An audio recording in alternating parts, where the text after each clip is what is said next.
Hello, everyone. Thank you very much for joining this panel discussion today about mental health. My name is Monica, and I'll be your chair for this workshop. I'm very excited to chair this session because mental health is a neglected problem in academia, and especially for young researchers. But before I introduce our panelists, I have a few things to mention. Today, we have three speakers with us. The first two will have 20 minutes for their talk, and then the next panelist will talk for about 20 minutes. And then finally, we will have a Q&A session that will also last for about 20 minutes. You can submit questions using the Q&A button at the bottom of your screen at any time. So please start submitting as soon as possible. You can also upvote questions that you'd prefer to have answered, and I will prioritize questions in the order of how many votes they've had.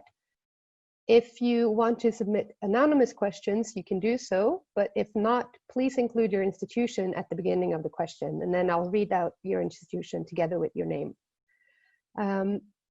We might not have time for the speakers to answer all questions, but we'll try to get through as many as possible. Also, please note that this session is being recorded. So now I'd like to introduce our first two panelists for this workshop. They are Francesco Tamagnini and Cristiana Bercea from the University of Reading. Francesco is a lecturer in pharmacology, and Cristiana is a postdoc researcher in pharmacology. They will now take about 20 minutes to discuss their own experiences with mental health and the implications of mental health for academic quality. Then they'll also outline the courses of mental health problems and steps to take in order to prevent them. The floor is yours, Francesco and Cristiana. Thank you very much, Monica, and I would like also to thank the Physiological Society for the opportunity to be here today to talk about this. So I'm not an expert in mental health in academia, okay? I'm a neurophysiologist, but today I will not talk about action potentials and membranes and things like that. I wanted to make a presentation with PowerPoint and everything, but then I thought I'm really in no position to present evidence because I don't know about it. But I do observe and I do have personal experience. And I've realized that this personal experience actually relates to a lot of people. I mean, I think that as many of you did, right? I don't know, when you're a scientist, you usually dream to be a scientist when you're when you're a child, right? It's the fear of the dark is a way to deal with that sense of awe and wonder that you have when you're a child. And for my whole life, I wanted to be a scientist. And, you know, I'm pretty happy finally I managed to make, you know, a job out of my desires of when I was a child. But then things started to get, let's say, weird when I was a PhD student. So I've never been a person very prone to, I don't know, getting sad or getting anxious or anything like that. I've always liked to bite at life. You know, I've always been quite aggressive in things. And so it was quite unsettling, you know, when I had still remember it was May 2009, my first full-blown panic attack. I was a PhD student in Bologna, and you know, it didn't happen in any stressful situation whatsoever. I was going with some friends in San Marino, eating a steak somewhere in the hills, right? And we were in the car, and I was, you know, in the back seat. And we were just, you know, like bantering as you do with your mates. Then at some point I started to feel a bit hot, you know, warm. And I just asked them to roll the window down a little bit. But then at some point I started to feel like my fingers tingling. And then it got worse and worse and worse until basically I couldn't move my hands anymore. And since back then, I was basically testing some cholinergic agonist. I don't know if it says anything to you, but it's a substance that's called carbachol, right? In my head, I started to be mathematically convinced that I was intoxicated by carbachol and that basically I would have died in the next few minutes. And then the guy that was driving just zoomed through the streets of San Marino, arrived to the hospital. And at the hospital, I will never forget, there were like these couple of very casual paramedics that just gave me a bag to breathe into. I was like, I'm dying. I was like, no, you're not dying. You're having a panic attack. Breathe into this. I was like, I'm a neuroscientist. I'm telling you, I got intoxicated by carbachol. Call a doc. I was having a panic. I wasn't intoxicated by carbachol. And, it's not, it's a kind of a fun and sad, it's bitter, sweet and sour memory, But at that point, something broke, it was like breaking literally a bone, And after that, everything started to be really, really bad, like not being able to get out of bed, like I couldn't even recognize. And then, started the path. I don't want to bore you too much. It's not a therapy session, The point is that a few years later, I've started to see the same happening in, I don't want to say everyone, but pretty much the vast majority of the PhD students I would find in my path. So is this normal? Is this something that happens when you're 22, 23 years of age? Does it happen in other jobs? Challenging jobs like being a doctor or, stressful jobs, right? And then I thought, no, this can't be normal. There's something wrong. So I started to look into it. And to cut a long story short, I don't want to go too much into it, but I think that academia, while being a beautiful place where you can do the best job in the world, also has certain socio-economical dynamics which date to pre-modern era, almost medieval in a way.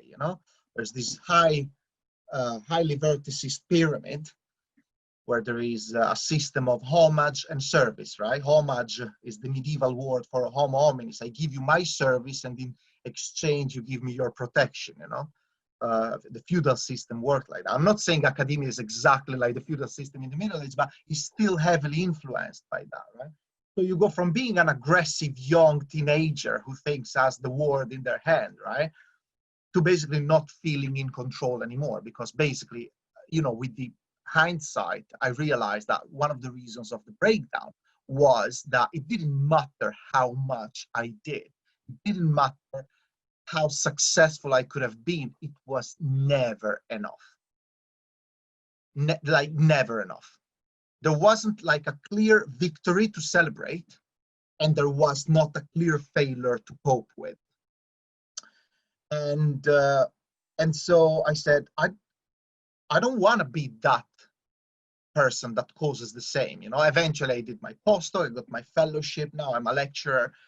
And I think that even if you don't want to be like your parents, right, you end up being like your parents. In a way, I realized that, the system is as it is, and that there are problems, I think, within the academic system, the way it's structured, that pushes things being like that, right? You have to become a PI, otherwise you can't be a scientist. Anyone underneath, which is the blood and soul of science, tends to be almost regarded as an expendable pawn. A little bit like in gangs, right? There's a beautiful paper about the parallelism between the economic model of mafia gangs and academia. I recommend it for you to read it. It's actually a mathematical analysis, and it's very good, I said, how little poor me can actually, bring a change, and I've got no idea, but I was lucky enough to find people like the people at Physiological Society that would allow me to blabber for 10 minutes and talk about this in the hope of triggering a discussion, and within this discussion trying to find a solution. Because I don't think it's only people being sad, right? One could say, well, you're sad, but you're finding the cure for cancer, so, suck it up. But my point is that when you're ill, you're not doing as good as a job as when you're healthy and satisfied with your job. Now, I may be wrong, and I invite you to challenge me. Maybe you can say, no, you have to be unhappy to do good science. I don't mind, as long as we're having this discussion, because it's only by having this discussion which I think we can create an environment which allows us to produce good, repeatable, keyword, repeatable science, and also, somehow be satisfied and not miserable about our own life. And more than ourselves, I think we need to think about, of course, ourselves, but also the next generation, to get a healthier and more productive environment. That's it. Right, okay, thanks Francesco, and hi everyone, thanks for joining, and thank you to the Physiological Society for this amazing opportunity. It's really important. Right, so I recently finished my PhD in physiology, and I started a postdoc a few months ago, right in time for the lockdown. And I want to talk to you about some of the steps we can take to address what we call the epidemic of mental health problems in academia. Obviously, we want steps taken at an institutional or organizational level, the university, the funding bodies, our supervisors. But while that's being done, there are also things that we can do and take a bottom-up approach to make a bit of a difference. Like most aspiring scientists, and like Francesco said, I started my PhD full of enthusiasm and passion after being a fairly successful undergraduate and intern with a very structured set of guidelines about what it means to be successful, namely grades and exams. So I was going to work hard every day, I was going to publish in Nature, I was going to revolutionize the field, I was going to be an expert. And then my first experiment failed, which is no big deal, it's perfectly normal, that's what science is like. So you do it again. And then it failed again, and again, and again. And then my supervisor started being irritated with me. So then I asked myself, how many times can you fail before science stops being the reason and it's just you being a failure? And that made me ask myself, what does success actually mean for a PhD, like Francesco just said? Is it how many figures you get done per week? Is it how many papers you publish? Is it your conferences? Is it the number of hours per week or the number of weekends per year that you spend in the lab? Unfortunately, there's no answer to any of those. And after 6 months of failed experiments and my supervisor losing their patience with me, I had a breakdown, which sparked another question. How much time can I take off? How many days of vacation can I take? We all know that in many academic circles, taking any time off is a little bit frowned upon. They say in order to be a successful PhD, you need to be smart, you need to be lucky, and you need to be hardworking, and any two would suffice. The reality is you have to work well all the time, and maybe you'll succeed. On top of that, a lot of PhDs face career uncertainty as well, because there are more PhDs coming out every year than there are positions. And specialist advice is rather hard to come by. So we're pressured to be in the lab all the time, to ignore any other developmental needs, such as soft skills and networking, despite the fact that many universities invest bags of money into providing us with developmental opportunities that we never take advantage of. And this is obviously all unfair and wrong. However, some jobs are hard, and this is one of them. And it'll be a long time before the system itself improves, because the system is a giant creature, and it'll be a slow progress. So while that's happening, like I said, we can also make changes as individuals. So between the long hours, the blurry expectations, the deadlines, and the uncertainty, it's unsurprising that many postgrads and postdocs experience depression and anxiety. And for many people, this is actually a new experience, and they've never had depression or anxiety, and they feel lost. If we struggle, our senior colleagues very often will tell us, like Francesco said, that's just life, it's supposed to be hard. And many academics will say, well, it was hard for me too, I was miserable all the time and I turned out okay. They will tell you this is your rite of passage. This is how you become a scientist. The pressure is your test, can you stand it? Which is incorrect. We need to realize that we are physiologists, we study the human body. The problems we face that I just mentioned and many others are faced by academics across all fields of knowledge. But we understand, some of us even study, cortisol and serotonin and dopamine. These are words we use every day, and that should empower us, especially as physiologists. We are responsible to understand that this is counterproductive, that this is harmful to our bodies. This need not even be a discussion about ethics or professionalism or the system and its flaws. This can simply be a discussion about science. We can look at this the way we look at everything, through science. And undisputable science tells us that this way of life is harmful, that it leads to lower productivity, impaired memory, poor performance. It leads to apathy and disinterest, which lower our creativity and lowers our cognitive abilities. And this in turn leads to a massive waste of our time, of our university's time, and a massive waste of money. Most PhD projects and postdoc projects actually are worth a lot of money, which comes from our universities and from funding bodies, which can be charities or companies. And that's a massive waste of money for everybody. So what can we do as individuals? First of all, we're here discussing it, which is arguably the hardest step. Raising awareness by talking about it a lot means we can help educate people that this is a thing, that this is a phenomenon. It's not isolated people. It's not one individual or 100 individuals suffering from poor mental health. It's a phenomenon at a system level. And none of us are alone in this. It's important to understand that university postgraduate departments are usually quite receptive and happy to help, as are sometimes funding bodies.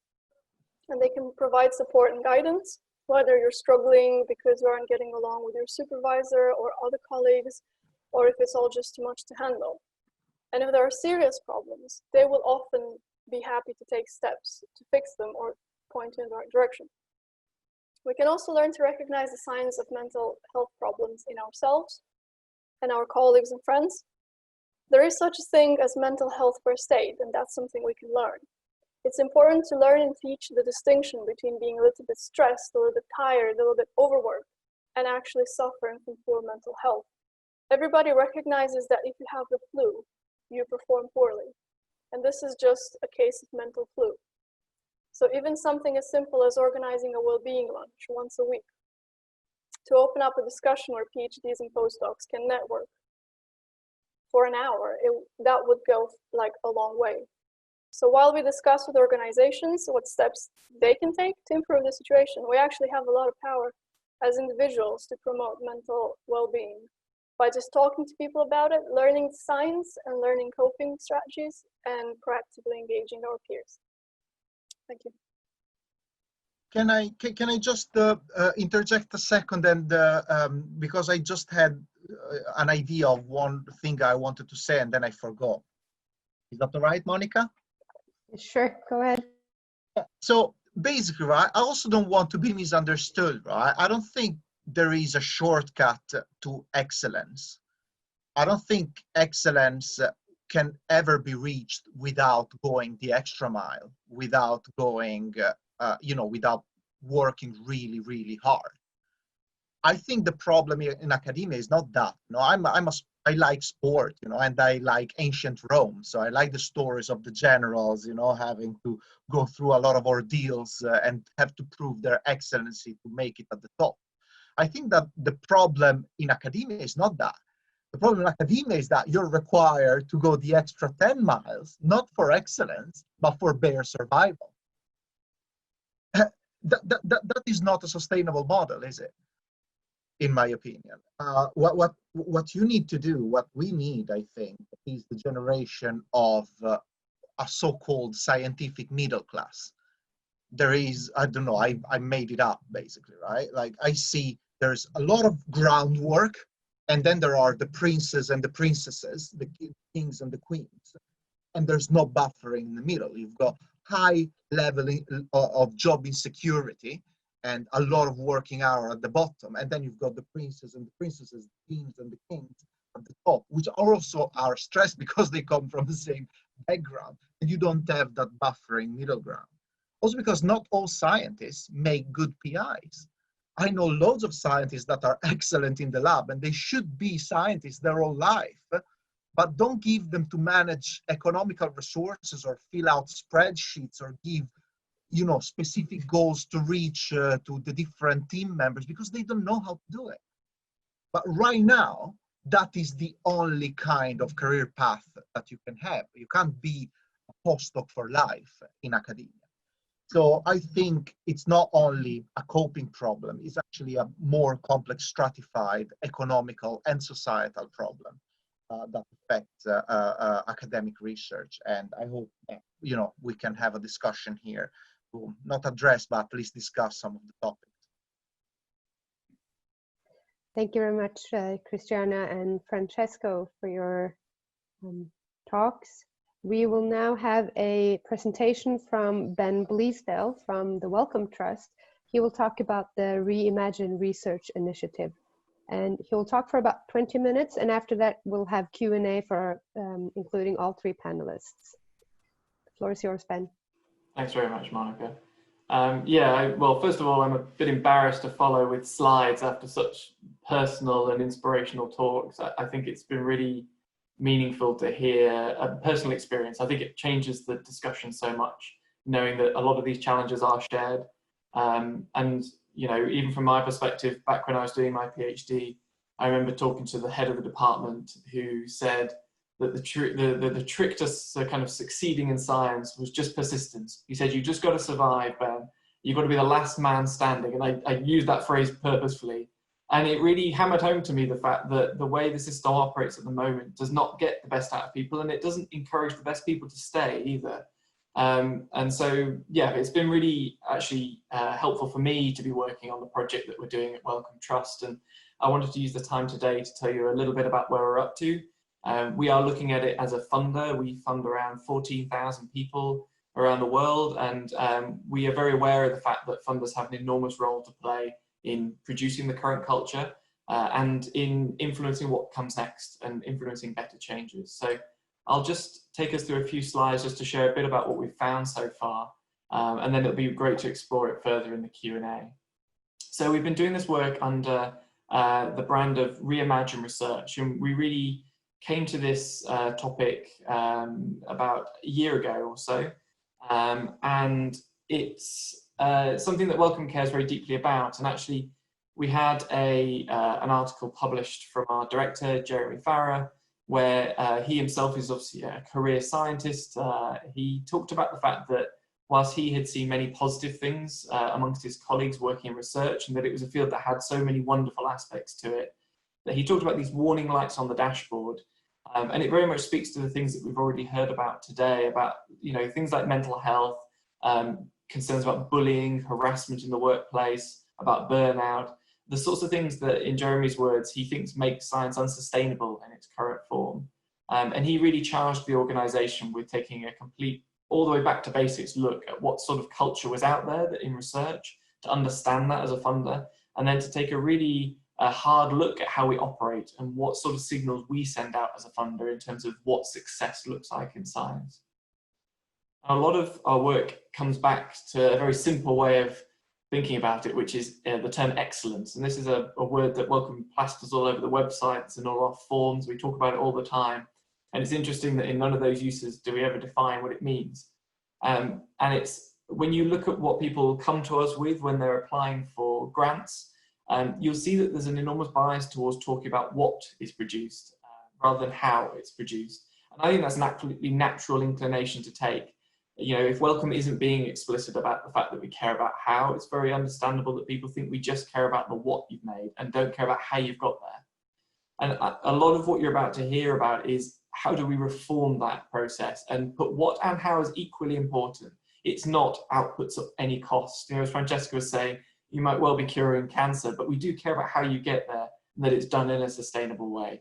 And that sounds like an easy thing to say, but it's about trying to embed that into every bit of how Wellcome operates. So we started this in autumn last year by trying to better understand what the current culture is like. And to do this, we got some independent help. We wanted to make sure that this wasn't clouded by Wellcome's own view. We looked at lots of academic literature that's already out there, published studies, surveys, all sorts of data that have been collected from across the world, looking at different aspects of culture. We did around 100 interviews with people across the UK, across different disciplines, different types of institutions, all sorts of different backgrounds, really trying to get people to talk about their experience in their careers. And it was interesting that, you know, these interviews were penned in for 45 minutes and a lot ran to an hour and a half as people really wanted to tell us about their experience. And all of that built up into a big survey. Many of you on the call may have even submitted to this survey. We got a fantastic set of responses, over 4,000 people based across the world as well, which gave us a chance to have some real data actually about what individuals in the community see as the challenges in the culture, and also what they see as a priority for changing, so that again, it wasn't just what Wellcome felt was the right thing. Now, I just wanted to offer a couple of insights into what came out of that survey, but if you do have time, please do go and have a look. It's all published openly. We've also published the anonymized data for anyone who would like to analyze it further. It's a fascinating set of data. It's quite challenging to read at points, but I would urge you to have a look, and it's certainly reinforced to a lot of people we've spoken to that they're not alone in their experience. In fact, it's very common. We heard some positive things about research, which is wonderful, the current culture. We heard a lot about a sense of pride, about belief in the vocation, doing good, and how much that motivates people.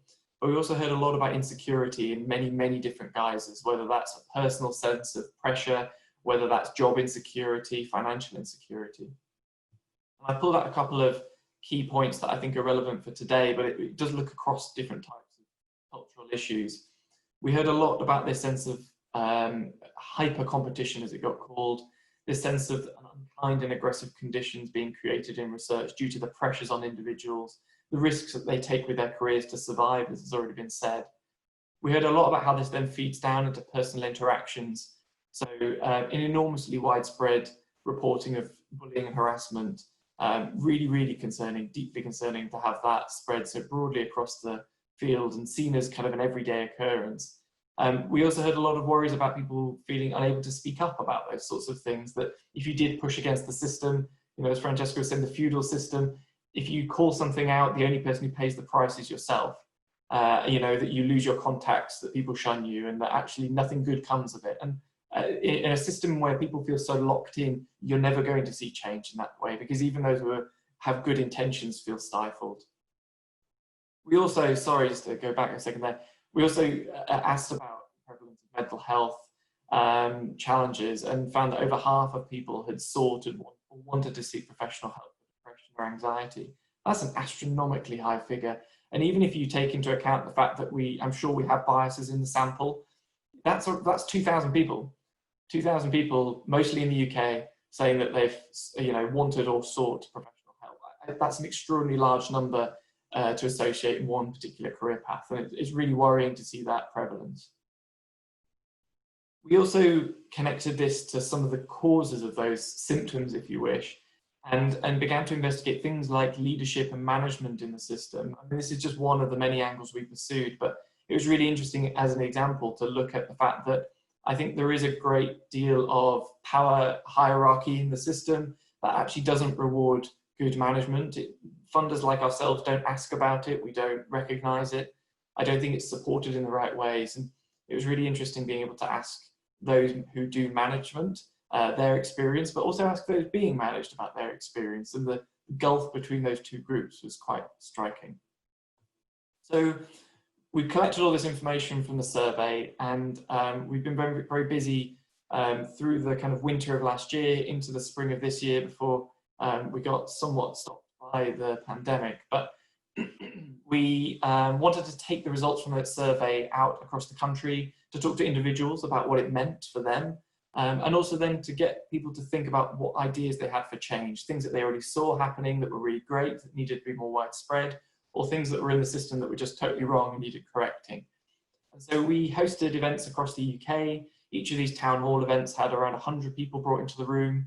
Again, all disciplines, different career stages, different backgrounds, also crucially, both academic and professional services staff. And it was really interesting to see how that changed the dynamic, and the fact that actually a lot of the professional services staff we spoke to, research managers, administrators, said that all too often they aren't actually asked about their influence on culture and their role in promoting positive things, and felt that they were just a cog in a machine that ignored them. And it was really helpful actually to have a sense of community in those discussions about everybody who makes research work.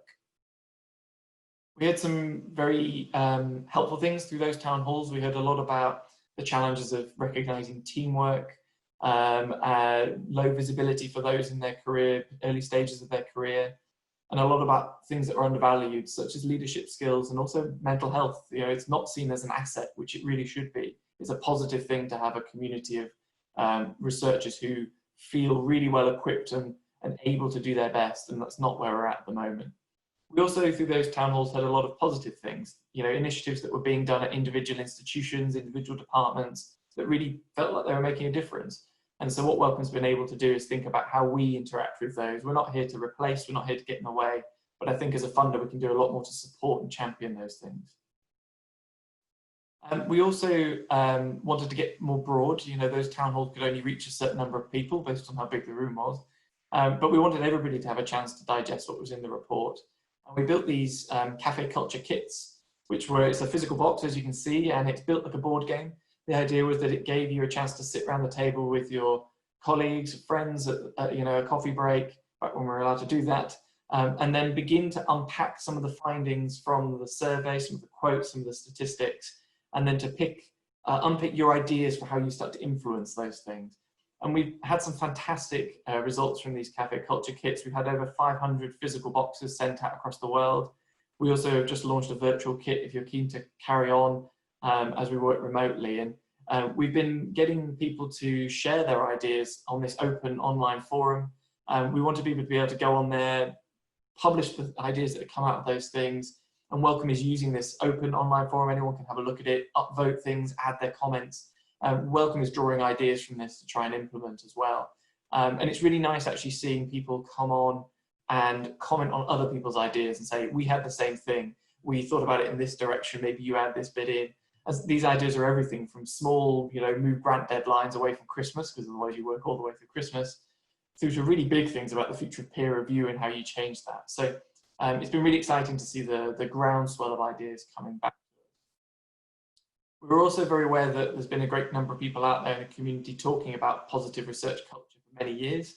And we've been able to, we've had the pleasure of being able to work with them and host articles and commentaries on the very practical steps that people were taking in their own labs and teams to build a positive culture, and everything from, you know, rewarding teamwork to recognizing achievements to valuing mental health and time off or time away from the bench.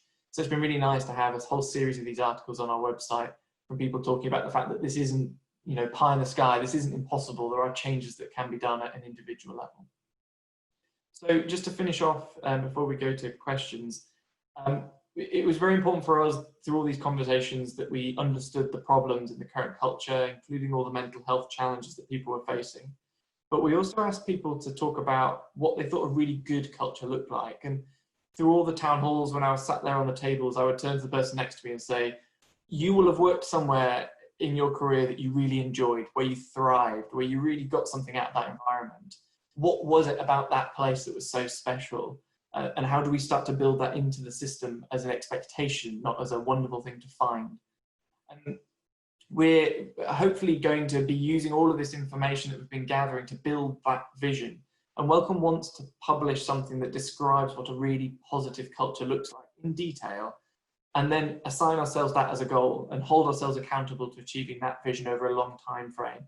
So that every time we make a decision, whether that's a big one or a small one, we go back to that vision and say, are we helping towards this, or are we taking ourselves further away?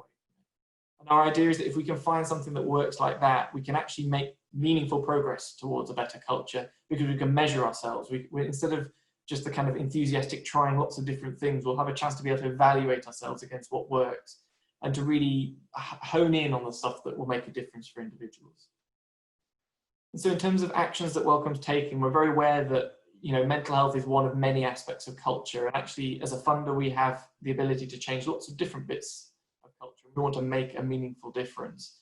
You know, we see that idea of aiming for a creative, inclusive, and honest culture. It's very easy to say and very hard to do. And my hope is that we can succeed where Wellcome itself hasn't succeeded before by being more strategic. And I describe this as with an example of saying that in the past, good leadership, for example, Wellcome will fund a leadership training course for you. If you're a grant holder, you can go away, you can do a 3-day course, and you can come back. If you do that, all that you've done is take 3 days away from your grant work, which when you come to Wellcome for a grant is the only thing we'll ask about. So to me, it's important that we don't just pull one lever. If you're going to support someone to do, develop their skills on something, you need to then reward them for having done that, for putting it into action. And we want to think about, okay, on example of leadership, how do you then at your grant panels, how do you throughout the whole process of interacting with an individual who's coming for a grant, reward them for showing the right sorts of actions and putting this stuff in place and recognizing the fact that that takes a lot of energy and skill and it's a hard thing to develop. So we should be rewarding those positive contributions as well. And then finally, the third piece of that puzzle for me is about then having clear requirements. And I think it's fair to be able to say to people that if we are rewarding positive behaviors, we're offering support to get there, that we then have minimum expectations about what people should be doing. And I think being really clear with those expectations is going to be key. Wellcome's already piloting this with our zero tolerance policy on bullying and harassment, but it's very clear that a zero tolerance policy on its own is not enough. You don't get people to being really well managed by just saying don't bully people. So for me, it's about wrapping all those three things together and being able to act as a funder in a way that really incentivizes people's contribution to a positive culture, because ultimately we're all in the same business. We are a funder, we are seeking positive research discoveries. That is done by supporting people to be at their best. And at the moment, Wellcome isn't doing that. So I'll stop there, but yeah, it's as I say, it's a real pleasure to come and speak with everybody today. And it's been such an interesting discussion so far. I'm really looking forward to the questions. Thank you very much, Ben, for a very interesting talk. So we're going to move on to the Q&A now. And I would just like to say that I really appreciated all three of you and what you had to say. And as a PhD student myself, I can relate to most of it. And I would like everyone listening to know that even we as chairs organizing this conference, we might seem like we have it all together when we're presenting to you. But mental health is an issue that I think everyone is experiencing at least sometime, one time during their PhD. So I'm very happy to be chairing this session, and we're gonna go on to the Q&A now. Let's see, the first one is actually just a praise. So I'll read that out. It's from Hannah Moore from Kingston University. She wants to praise the presenters in raising this topic and presenting honest stories and reflections that many of us experience, and that especially in the current climate, we need to acknowledge and support one another and change something within the system. Thank you very much, Hannah. Now, the next one is from an anonymous attendee. If you, Milenia Banic, University of Stirling. Someone once told me, the higher up you are in your career, the less time you spend doing actual science. Do you agree with this? Now, any one of you can reply. Can I answer this? Yes. So, yes, in the sense that, when you're in a leadership position, of course, you spend less time in the lab. That's not necessarily a bad thing. There's some people who likes doing that. There's people who likes to coordinate, put things together, write grants. So as a matter of fact, I know many scientists, including myself, that are better at other things than science, and you need those. Like, they're golden. You need people that are good with people, putting together, I don't know, the clinician, the mathematician, and the preclinical researcher, which is like herding cats, right? Everyone is going like in a different direction. Having a person that is able to coordinate different efforts is great, but ultimately you're not going to do much science, right? So if that's what you want to do, that's what you should be doing. I think the problem is that high is the only possible way. There's not a way to remain sergeant, so to speak, or to remain lieutenant. You have to become a general. Otherwise, you can't do science. I think that is the problem. So someone may prefer to stay in the lab for their whole life and doing science like that, while other ones would prefer to have a leadership position and coordinate and manage people. The problem is that that is the only way, and that's why I think what creates unnecessary pressure. And the solution is creating occupation on the territory, having permanent scientific positions. That's ultimately the solution, in my opinion. Is economical, like for most of other things. Would you have something to add to that, Cristiana? I saw that you unmuted yourself. Oh, sorry. No, because I'm still an early career scientist, so as far as I'm concerned, I'm always in the lab. But yeah, I know it's a thing. I know it is correct. The higher up you go, the less time you spend in the lab. But like Francesco said, that can be a good thing. So the people who are good at doing that should definitely be encouraged. Yeah, I agree. But I also think, Francesco, that it might be a challenge sometimes, because you're sort of in academia, your success is measured from the number of publications and how it's your scientific success. So if you're very talented in doing all of the organizing and the sort of background work that isn't visible on your CV or in your Web of Science core, it's challenging, because you're not motivated as such to take that role, even though you could be very good at it. Oh, I mean, absolutely. The problem is deeply structural. We need a structural change, which I always like to be, progressive and slow, because, revolutions have the trend to be, followed by a counter revolution, So but we need to, first of all, have an idea of what kind of structural changes we want. For example, rewarding other kind of skills, right? Other than the number of publications or other, ghost objective performance indicators, which make me laugh, as if I spent my whole life to get stars on a paper. Not even when I was 5 years. When I was 5 years old, I was given stars. Then when I was at school, I had enough brain to actually understand marks between 0 and 10. Now that I'm an academic, I'm back to the number of stars. It's not the right way. Other things need to be rewarded. Not the least the performance of reproduction studies. Right now, most of science is based on N of ones, because no one does reproduction studies, because it's not rewarded in any ways. So at a clinical level, you have to reproduce, because that's required by law if you want to market a drug but at a preclinical level, the literature is hyperinflated of revolutionary works that no one ever tried to repeat, because that's not encouraged. That is a huge problem. There's also a large number of papers actually being retracted after several years because they were irreproducible or just wrong. Yeah, as a PhD student working on my manuscripts now, I always get asked the questions from my supervisors: what is the novelty? What is the novelty? That's like it's not the only focus, but it's a major focus of your work. So let's move to the next question. This is from an anonymous attendee.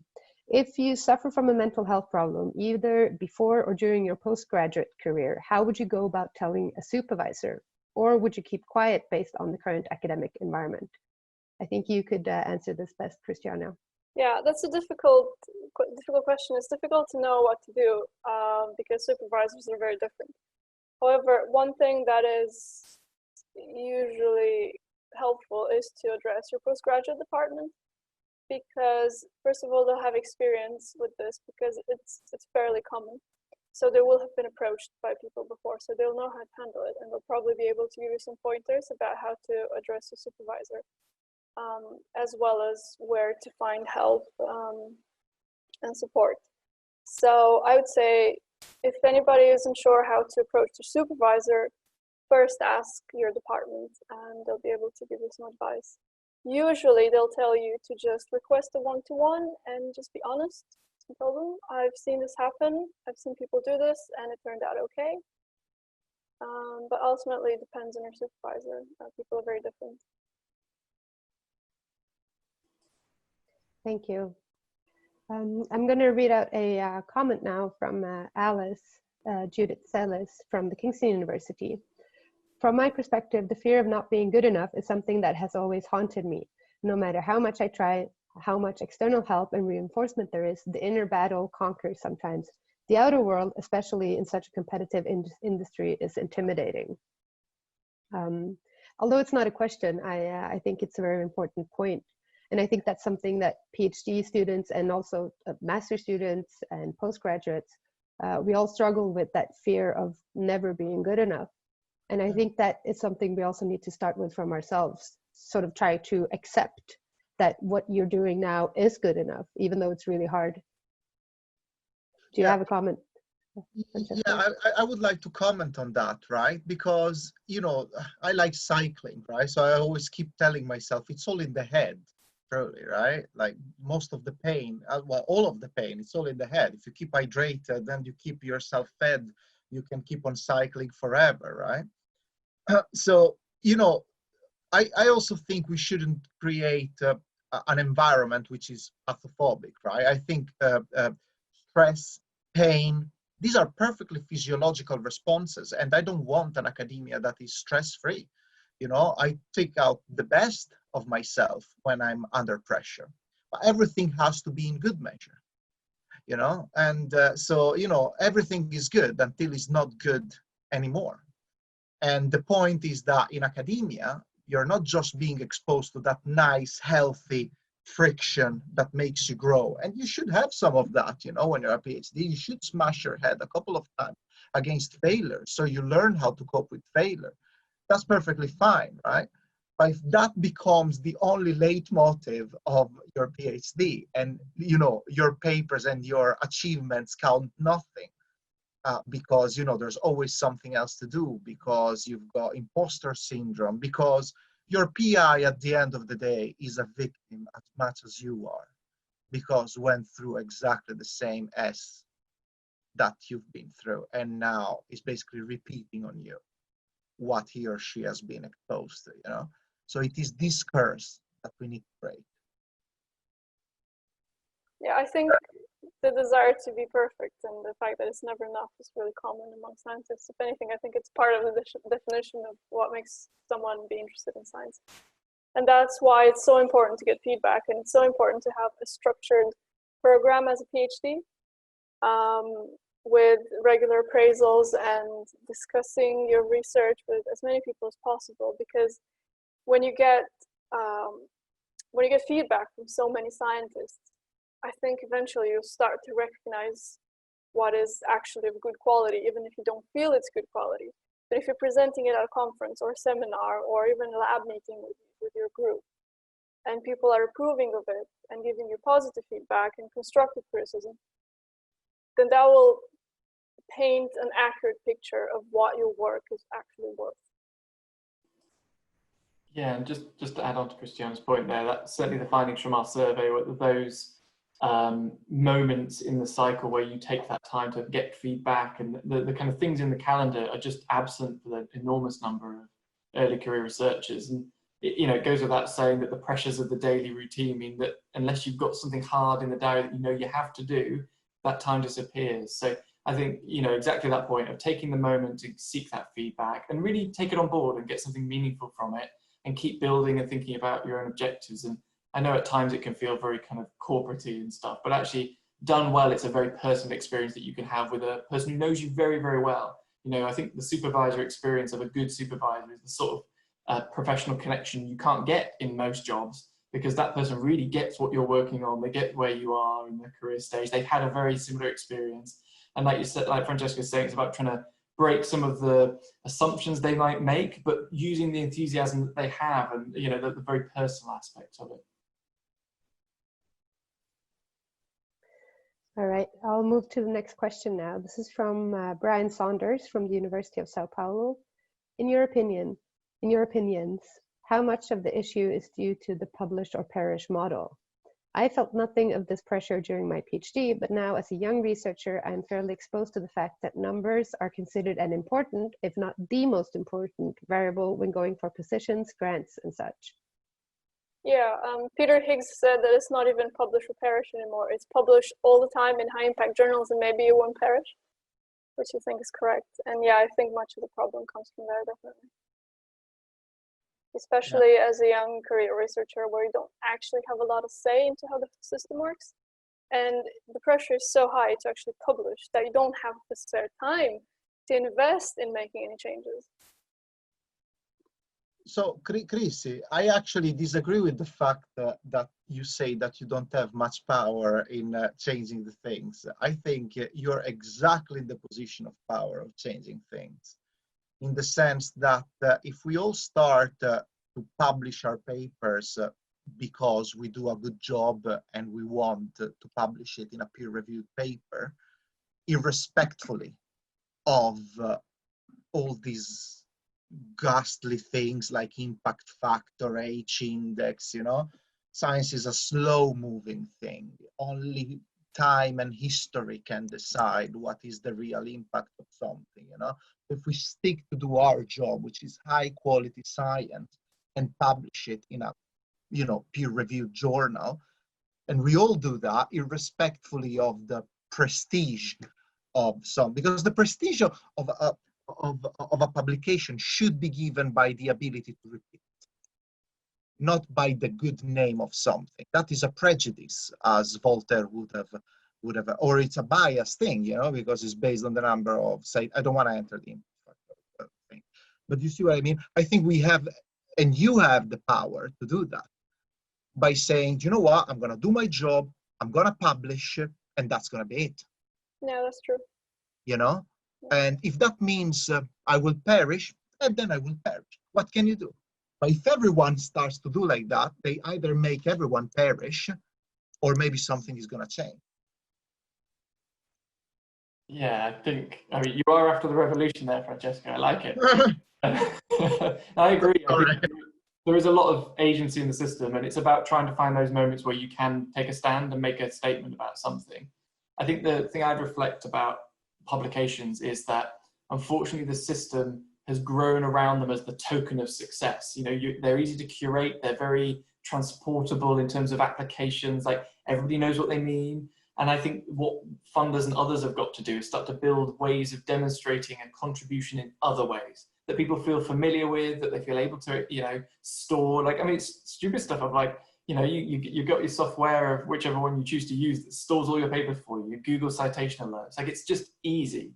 And I think until we can start to do that for things like really good management experiences, stuff like that, it's going to get quite difficult. And that's why we're thinking very carefully about what do you ask people when they come for grants? What do you put on your forms? What do you encourage people to capture as stories about their successes in life and their career?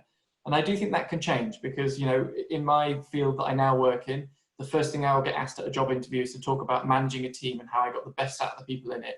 They don't want to know what I did, they want to know how I got there. And I think, you know, it's taken time for me to absorb that different approach, but it's meant that I've collected a whole set of stories that I think tell people why it worked. And I think it's about trying to get science to that position where we start to collect and really value things that aren't just the coins of publication. Yeah, there's this really lovely initiative called DORA, the Declaration of Research Assessment, which is signed by a bunch of institutions worldwide. So their aim is to promote assessment of quality of research through something else than just publications and the H index of the publications, things such as, you know, reports and just discussing your science. So it's actually a worldwide initiative that people are talking about. So there's some momentum going there. Yes. Okay, I'll try to move on to the questions. We have about 6 minutes left, but this is very interesting. So I have one from Tom Innes from the University of Nottingham. This is directed to Ben, given the work you've been involved with, Ben. Tom is a peers representative for his division, and with his fellow rep, they're putting a questionnaire together to try to assess how well people feel like they've been supported throughout the pandemic in particular with working at home, etc. They have a short question to assess changes in mental health, but is there anything you would suggest as a good but also sensitive question for his peers to incorporate more support for mental health into this? Yeah, I mean, do take a look at some of the questions we asked in our survey. We've got them all published online, and they were developed with professional survey consultants to be really, helpful and useful questions. I think it's a really difficult topic to ask about. We've been taking really close note of some of the impacts of the pandemic. A lot of them are negative on individuals, but also some of them are positive. We've seen a lot of suggestions about greater accessibility, not least what we're doing now. Much easier for people to come and join something like this than it is fly halfway across the world at times. So I think we're very concerned about trying to capture those lessons and use the good things. So it's great that you're rolling this survey out and collecting data, because it will disappear quite fast. And then people will forget some of the lessons that we've learned through this initial phase. So capturing that data is going to be key. But yeah, I would say go and have a look at the survey questions we asked. And if there's any further help, do drop me an email. And I'm very happy to help. All right. Thank you, Ben. Let's see, a quick question from Julia Nowak. This is also for you, Ben. The cafe culture kit sounds like a great idea. Is there a way to get it? There is indeed. Go on our website. In fact, if you just Google cafe culture, I think it's the top result, which is one of my proudest achievements in life. Do take a look. It's available as a virtual kit. So you basically sign up and it comes as a download, and you can unpack it and use it in Zoom or any software you choose to use. So yeah, it's available now, completely free. It's all there for the taking. So please do go and sign up. All right, thank you. Now, the next question is from Musharraf Sarker. What do you think about your supervisory role in maintaining PhD students' mental health? Do they need to take a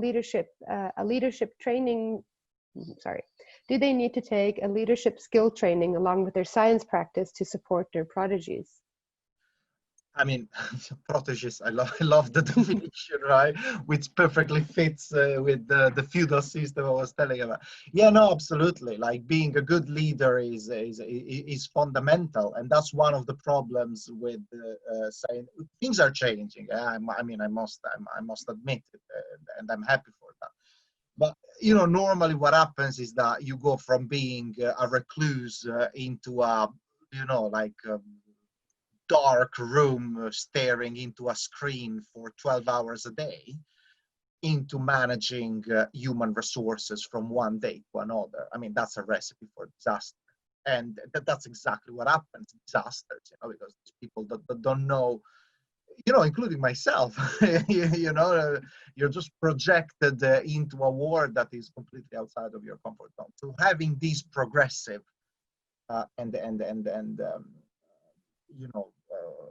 continuous teaching of management skills is fundamental for, reducing the problem. But also, the power for change is in the hand of the PhD student.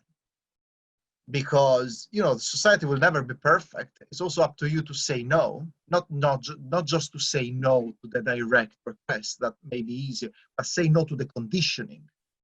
Your colleague is staying later, so you stay late too because you feel conditioned to do so. You don't even think about it. So you have to do the opposite of what you would like to do, which is go home and play the PlayStation or whatever you want to do.